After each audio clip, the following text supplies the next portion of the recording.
La splendeur des Ambersons, The Magnificent Ambersons, film américain de 1942 de Orson Welles, scénario Orson Welles, et dans la distribution Joseph Cotten, Dolores Costello, Anne Baxter, Tim Holt et Agnès Moorehead. Le sujet. De retour dans sa ville natale après 20 ans d'absence, Joseph Cotten assiste à un bal donné par le riche clan des Amberson. Il y retrouve son amour de jeunesse, Dolores Costello, qu'il aime toujours, et sa fille Anne Baxter tombe amoureuse de Tim Holt, le fils de Dolores Costello. Mais la splendeur des Amberson n'est plus qu'une apparence. Notre avis. La splendeur des Amberson, c'est d'abord un roman paru en 1918 qui sera adapté par Orson Welles d'abord à la radio, puis au cinéma. Bien que ce film soit tourné en seulement 3 mois, Orson Welles trouve ce délai encore trop lent. Il accuse la production et les techniciens de lenteur. Alors, il a signé trois films pour la RKO. Le premier, bien sûr, c'est Citizen Kane.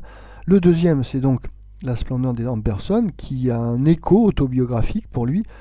Et le troisième, qu'il va commencer à tourner alors que La splendeur des Amberson n'est pas terminée, c'est It's All True. Et il part donc au Brésil pour filmer ce troisième film.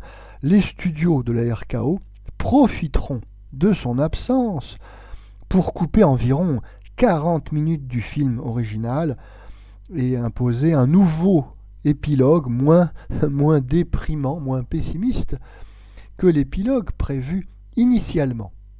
La version que nous connaissons n'est donc pas celle voulue par le maître, et malgré cette amputation, le film n'en demeure pas moins un authentique chef-d'œuvre. Alors cela est d'autant plus remarquable que ce deuxième film d'Orson Welles prend le contre-pied de la technique cinématographique de Citizen Kane. Dans Citizen Kane, on a un récit déconstruit qui est fondé sur des flashbacks, et c'est l'aventure d'un homme. Dans La splendeur des Amberson, on a une fresque linéaire et chronologique.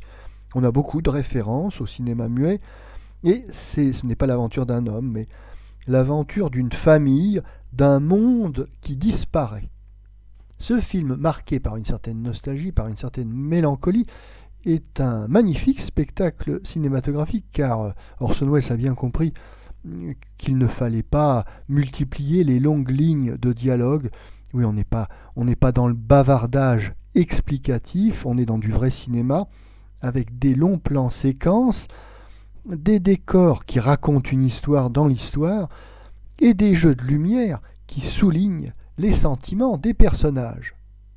Malgré la très grande richesse du film, oui, on a toujours plaisir à voir et à revoir La splendeur des Amberson, mais donc malgré sa grande richesse qui en fait un authentique chef-d'œuvre, ce film ne connaîtra pas un succès commercial, ça sera même un échec, et malheureusement, c'est à partir de cet échec que la réputation de Orson Welles comme auteur maudit, comme bête noire des studios, va commencer à naître.